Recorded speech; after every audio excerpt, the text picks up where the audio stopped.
You are not boarding from this lane. Step back. Naomi Grant kept her boarding pass flat on the counter. The barcode faced up. The gate screen behind Brent Calloway showed the same flight. Asterline Air AS 276. Carolina, Meridian, to Detroit. Boarding in 12 minutes. Brent picked up the pass. He scanned it. The reader gave one soft chime. His monitor changed. Grant. Naomi. Seat. 1C. Priority cabin. Cleared. Naomi looked at the screen. Brent looked at it too. Then he pulled the boarding pass closer to himself. System errors happen, he said. The line behind Naomi stopped moving. A woman 3 rows back lowered her paperback by 1 inch. A college student near the window pulled one earbud loose. Naomi's portfolio rested under her left arm. The brass corner had worn smooth from use. Inside it, a blue-edged document had slipped forward. Only 3 words showed. Field Audit Authorization. Brent did not look at it. He looked at her carry-on instead. Black leather. Standard height. Handle down. 2 wheels. No outside pocket bulging. That bag gets checked, he said. Naomi looked at the bag. Then at the metal sizer standing 6 feet from the counter. Please place it in the sizer. Brent leaned back. I do not need the sizer. The sizer is there. I can see it from here. Naomi's hand stayed on the portfolio. Please apply the baggage rule. Brent took a pink gate check tag from under the counter. He peeled the backing halfway. The adhesive strip curled in the air. No tag, Naomi said. Not until it is measured. Brent placed the tag on top of her boarding pass. The pass was still in his hand. The screen still showed cleared. A boarding announcement played 2 gates away. Flight AS-110 to Dallas. Final call. At gate, Kudoisprezeke. No one moved. The older woman closed her paperback fully now. Her thumb stayed between the pages. Her name was Helen Ward. She looked at Naomi's bag. Then at the sizer. Then at Brent's hand over the boarding pass. She said nothing. Near the window, Isaiah Bell lowered his phone to his lap. His thumb stopped scrolling. Brent tapped Naomi's carry-on with the pink tag. You can check it. Or you can miss the flight. Please state the rule. Brent smiled without showing his teeth. The rule is, I said it is oversized. Naomi opened her portfolio. Not wide. Just enough to expose a white form clipped to the inside cover. She uncapped a black pen. The pen clicked once. Brent's eyes moved to the paper. What are you writing? Naomi wrote the time. Low. 43 AM, then 1 line. Passenger cleared. Bag not measured. Gate check demanded. Brent reached across the counter and slid the pink tag closer to her wrist. You can write whatever you want. A man in a navy blazer stepped into the next lane. His duffel bag hung from one shoulder. It was larger than Naomi's. The side seam pushed outward. A rolled jacket stuck from the top. Brent looked over. His face changed into a service smile. Morning. Sir, the greener. Boarding pass. The man handed it over. Brent scanned it. 1 kime. Green. You're all set. Boarding starts shortly. No tag. No Cesar. No question. The man walked past Naomi and stopped near the priority rope. Naomi watched him go. Then she wrote another line. Brent turned back to her. His smile was gone. Step aside. Naomi looked at the monitor. Her name was still there. Seat 1C. Priority cabin. Cleared. Please return my boarding pass. Brent held it down against the counter with 2 fingers. Not until you comply. The gate screen changed. Boarding in 10 minutes. The blue paper inside Naomi's portfolio shifted again. This time the full header showed for 1 second. Field Audit Authorization Gate, C12. Naomi closed the portfolio slightly. Brent saw only the movement, not the title. He picked up the desk phone. The boarding pass stayed trapped under his fingers. The phone receiver lifted halfway from the cradle. Brent paused with it in his hand. He looked at Naomi's boarding pass again. Then at the gate screen. The line had changed. Pre-boarding. Ready. A timer sat below it. 9 minutes. Naomi did not reach for the pass. She looked at the pink tag on the counter, then at the metal sizer. Please place the bag in the sizer, she said. Brent set the phone down without dialing. He peeled the rest of the backing from the tag. The adhesive strip snapped loose. He pressed the tag against the handle of Naomi's carry-on. The sound was small. Paper against leather. Naomi wrote another line. Tag applied before measurement. Brent watched the pen move. You are refusing baggage compliance. The bag has not been measured. It has been assessed. By which rule? Brent turned to his keyboard. His fingers moved quickly. Naomi looked at the monitor reflection in the glass behind him. A note window opened. She could not see every word. She saw enough. Passenger refused baggage compliance. The note saved. A green check appeared beside it. Helen Ward saw Naomi's eyes shift to the reflection. Helen turned her head slightly, using the dark window behind the counter as a mirror. She saw the note too. Her paperback stayed closed in her lap. Her thumb pressed harder into the page. Isaiah Bell took the earbud fully out now. He placed it on his knee. Brent slid the keyboard tray back under the counter. There, he said. Now it is in the record. Naomi looked at him. Please preserve that note. Brent laughed once. What? Please preserve the note and the time it was entered. Brent leaned closer. You do not tell me how to run my gate. Naomi wrote the sentence. No adjectives. Only words. Brent's badge hung from a blue lanyard. It faced inward now. His hand had turned it while he typed. Naomi looked at the edge of the plastic card.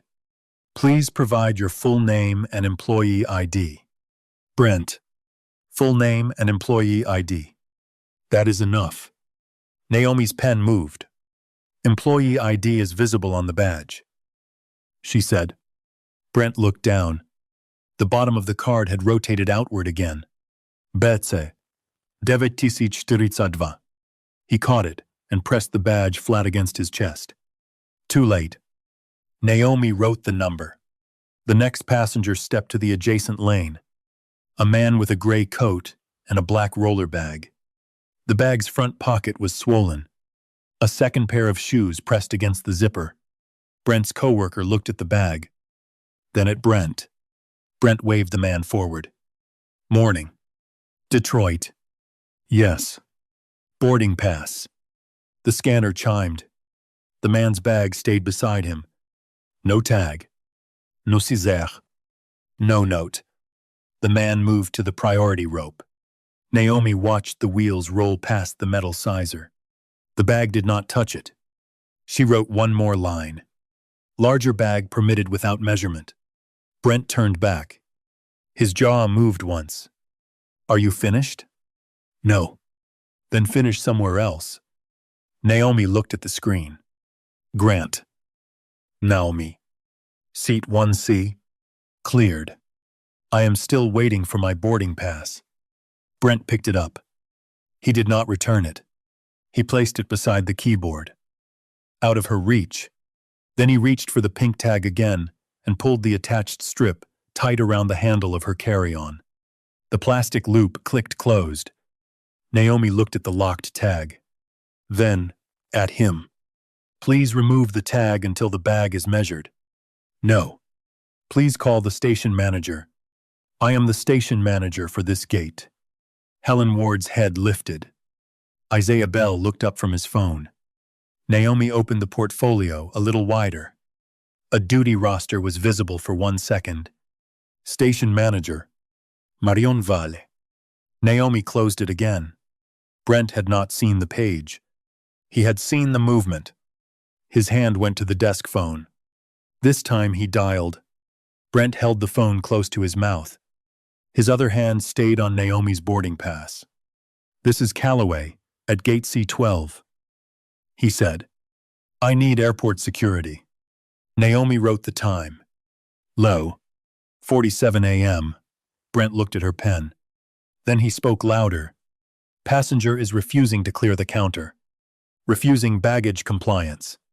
Becoming aggressive." The word carried across the gate area. Aggressive. Helen Ward's paperback closed the rest of the way. Isaiah Bell's phone screen lit in his hand. Naomi did not look at either of them. She wrote the sentence exactly as Brent said it. Brent hung up. "Now you wait. I asked for Marion Vale." Naomi said, "You got me. You are not listed as station manager." Brent's eyes changed. Only for a second. Then he leaned forward on both hands. "You don't know what you're talking about. Please call the station manager." "I already called who needs to be called." The gate screen shifted. Pre-boarding open. The priority lane rope remained clipped. No passengers moved. The man in the navy blazer looked down at his shoes. The man with the swollen roller bag adjusted his grip. Helen Ward watched Brent's hand on the boarding pass. Isaiah Bell angled his phone lower. The camera was not pointed at Brent's face yet. It was pointed at the counter, at the pink tag, at the boarding pass, at Naomi's carry-on. Brent noticed the phone. "You recording me?" Isaiah did not answer. Brent pointed toward him. "Put that away." Isaiah kept the phone where it was. Naomi looked at Brent. "Please do not instruct witnesses to stop preserving evidence." Brent laughed through his nose. "Witnesses." He grabbed the handle of Naomi's carry-on. The tagged bag rolled forward. One wheel hit the base of the counter. He lifted it badly. The bag tilted sideways. The leather scraped the metal edge. Then he swung it toward the luggage cart behind the counter. It landed on one corner. The clasp snapped open. A cream blouse sleeve slid out and touched the cart floor. One passenger made a small sound. Another stepped back. The gate area went thin and quiet. Brent pointed at the cart. "Checked." Naomi looked at the blouse sleeve, then at the broken clasp, then at Brent. She wrote, "Bag moved by agent. Clasp broken. Contents exposed." Brent's face reddened. "You are done here. Please provide the damage report number." "You are not getting a report. Please provide the damage report number." He turned away. A pair of airport security officers came from the corridor. One older man with a gray mustache. One woman with dark hair pulled tight. Their badges caught the overhead light. Brent straightened his shirt. His voice changed before they reached the counter. "Officers." "Thank you." Naomi stood with her hands visible. Portfolio under her left arm. Pen in her right hand. Boarding pass still behind Brent's fingers. The older officer stopped first. "Who called?" "I did." Brent said, "This passenger has been blocking the counter and refusing instructions." The woman officer looked at Naomi. "Ma'am?" "Identification and boarding pass." "My boarding pass is under his hand," Naomi said. The officer looked at the counter. Brent removed his hand. Slowly. The pass was creased where his fingers had held it down. Naomi picked it up and handed it over with her ID. The officer read the pass. "Seat 1, C. Priority cabin." Naomi nodded once. The older officer looked at Brent. "What instruction was refused?" "Bag check." "Was the bag measured?" Brent's mouth opened. Naomi spoke before he answered. "Please ask whether he used the baggage sizer." The woman officer turned to Brent. "Did you use the sizer?"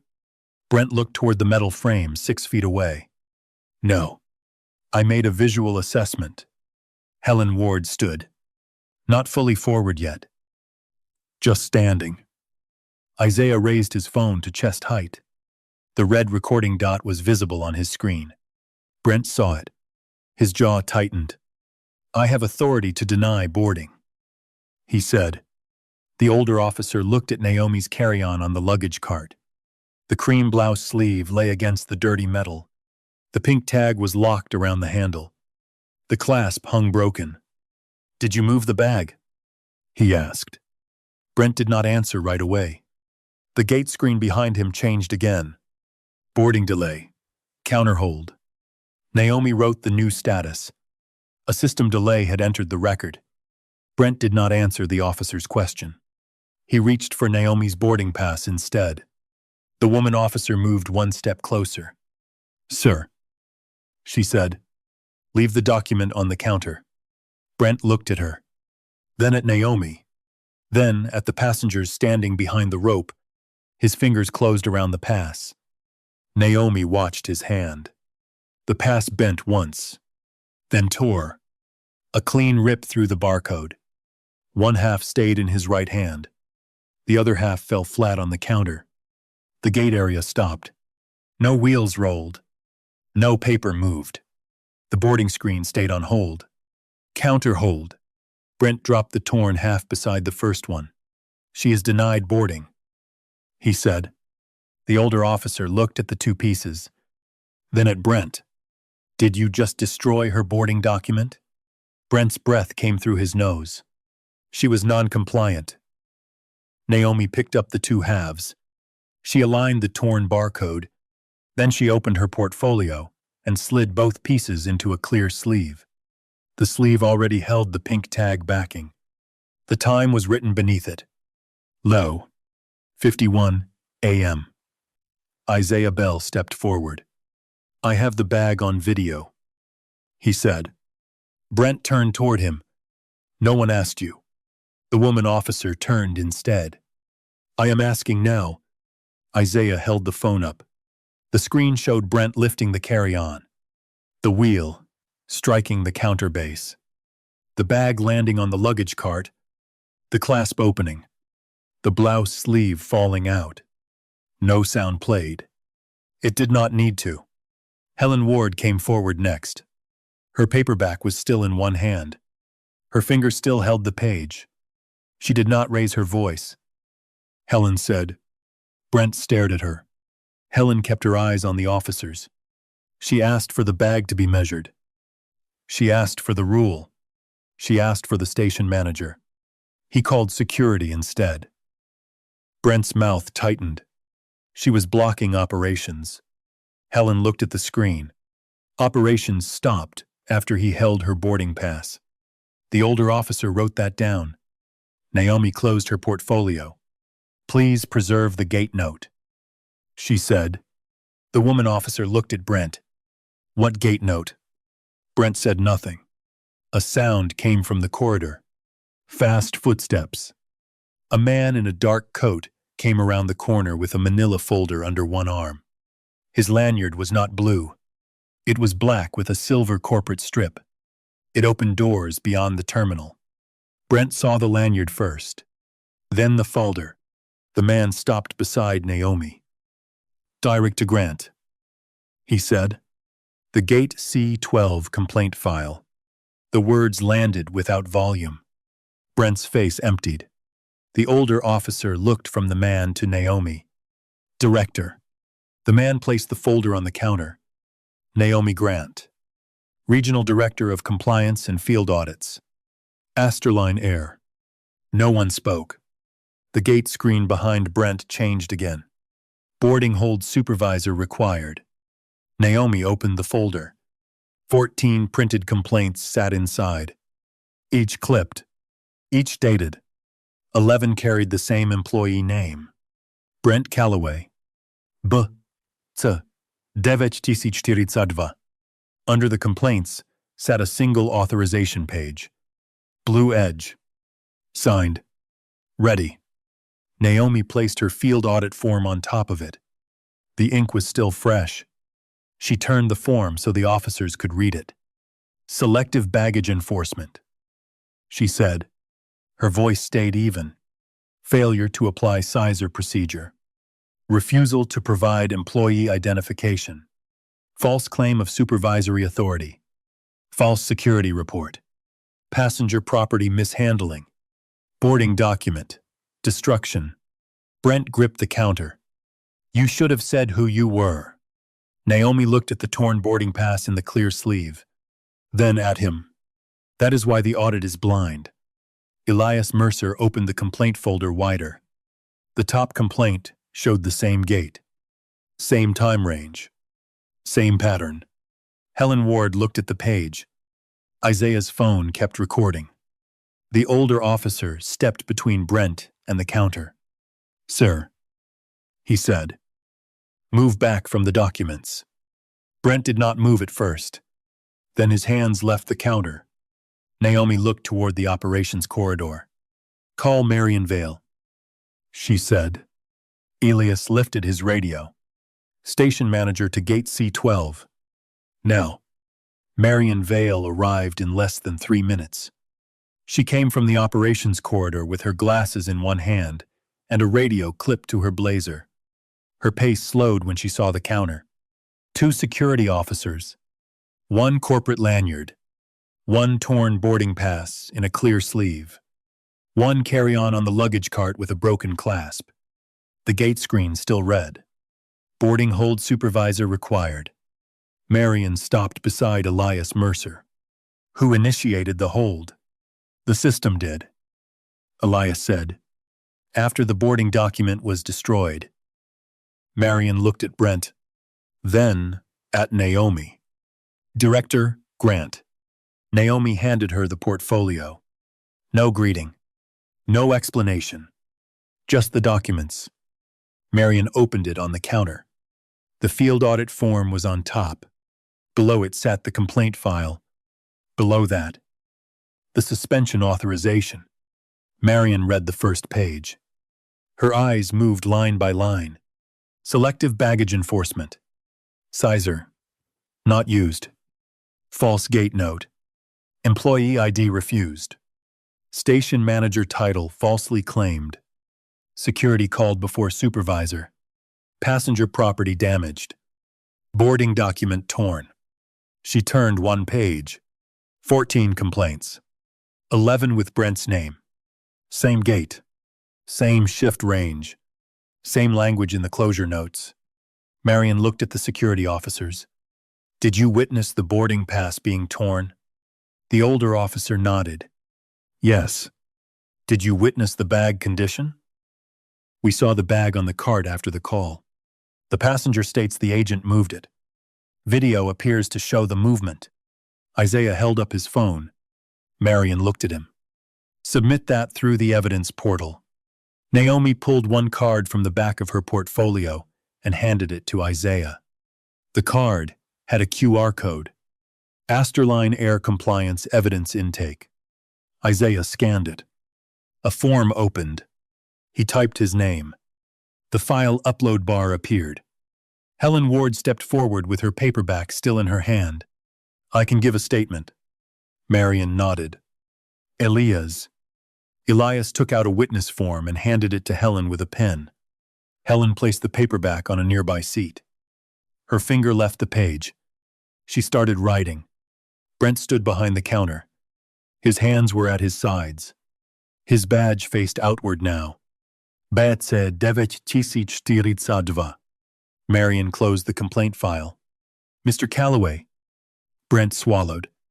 This is not what it looks like. Marion looked at the torn boarding pass. It is documented. She never told me who she was. Naomi looked at him. That is why the audit is blind. No one spoke after that.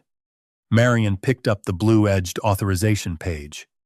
The signature at the bottom was already there. Thomas Greer, Vice President of Operations. Marion signed the field confirmation line. The ink dried under the gate lights. She handed the page to Elias. Activate the suspension. Elias opened his tablet. He entered Brent's employee ID. A red banner appeared. Access suspended, pending investigation. The reader behind the counter beeped once. Brent's work terminal locked. The monitor went dark. Marion held out her hand. Lanyard. Brent did not move. The woman officer stepped half a pace closer. Brent reached up. The clip caught on his collar. His fingers shook. He freed the lanyard and placed it on the counter. Marion did not take it by the strap. She picked it up by the plastic badge. "Officers, please escort Mr. Calloway to the employee exit. He is not authorized beyond this point." The same officers he had called stepped beside him. Brent walked between them. Past the priority rope. Past Helen's half-written statement. Past Isaiah's uploading phone. Past Naomi's broken carry-on. No passenger spoke. The corridor took him out of view. The gate screen changed. Supervisor override active.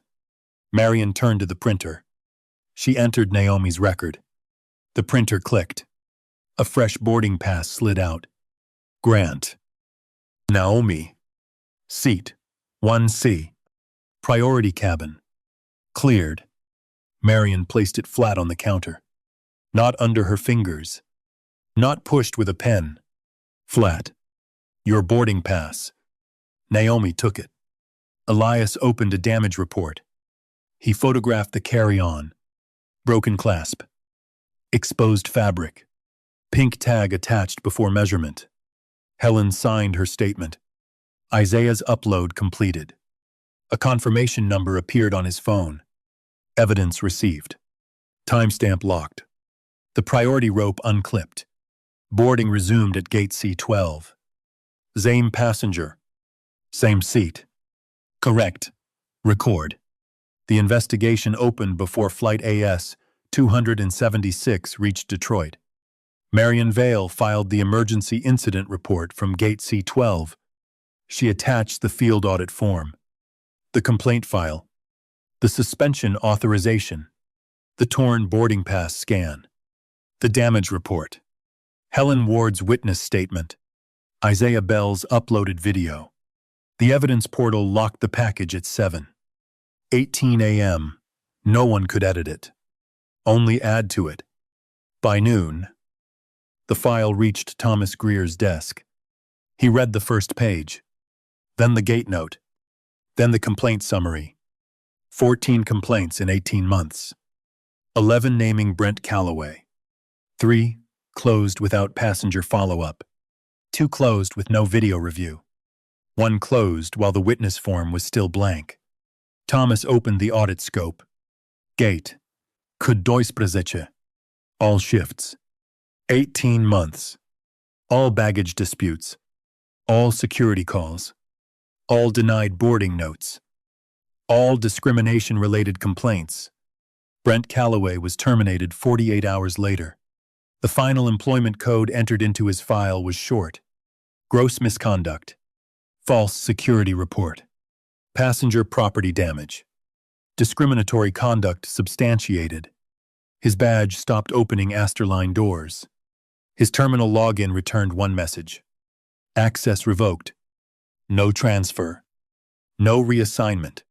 No quiet move to another gate. The passenger complaint files reopened the same week. Each one received a new line. Prior closure, under procedural review. 3 passengers were contacted again. 1 still had a baggage receipt. 1 still had a complaint confirmation email.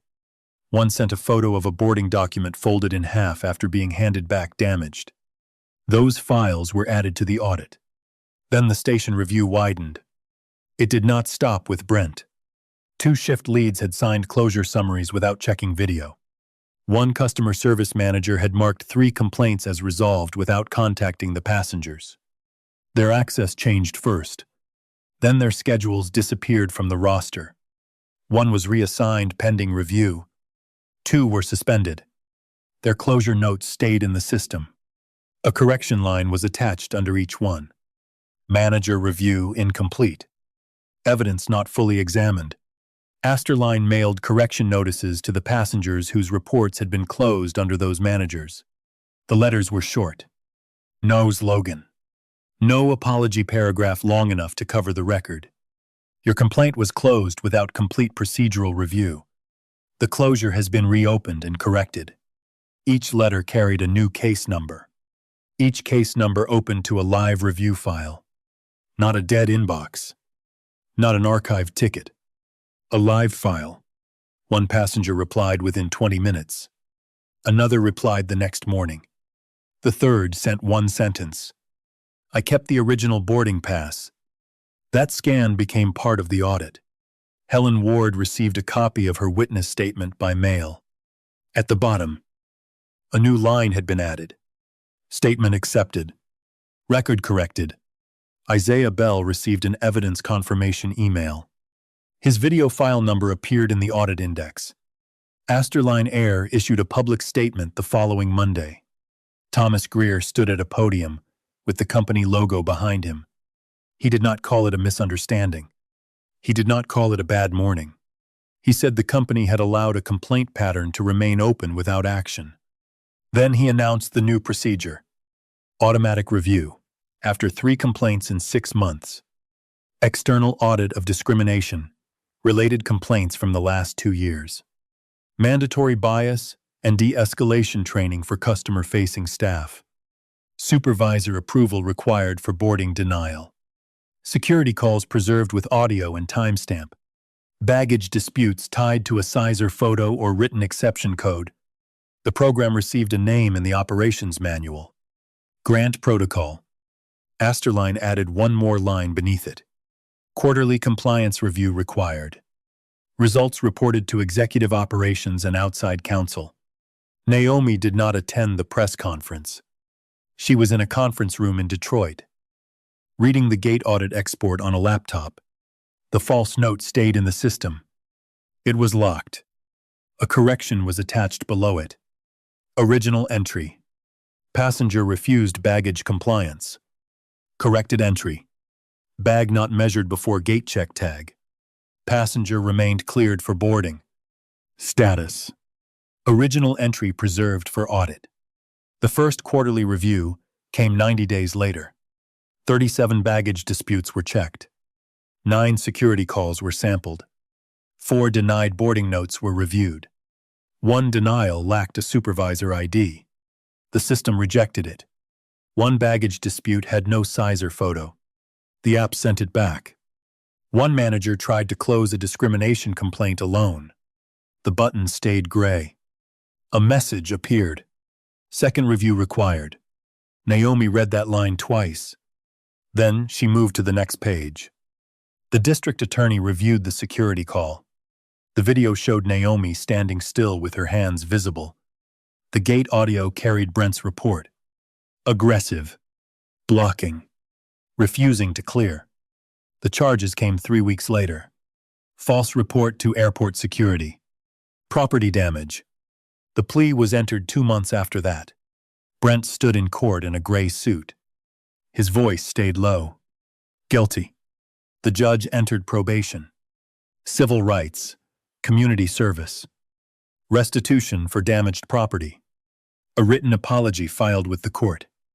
Permanent record. No camera flash changed the record. The clerk's stamp did. The civil case settled without public numbers. Asterline added one more rule as part of the resolution. No complaint involving discrimination could be closed by a single manager. Every closure required a second review outside the station. Every witness upload generated a locked timestamp. Every denied boarding note required the supervisor's employee ID. Naomi Grant was promoted 6 months later. Her new title appeared in the company directory. Vice President. Customer Experience and Compliance. She still flew without announcement. No assistant. No special lane. Same portfolio. Same black pen.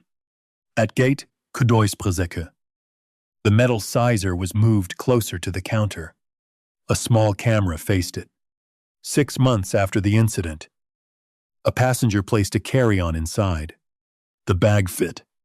The agent photographed it through the compliance app. The screen changed. Fits. No gate check required. The boarding pass scanned. 1 time. The agent handed it back by hand. The system did not change because Naomi Grant was recognized. It changed because the record could no longer be closed alone. This story is fictional. The characters. Events. and settings were created for storytelling, educational, and reflective purposes. Any resemblance to real people or real events is purely coincidental.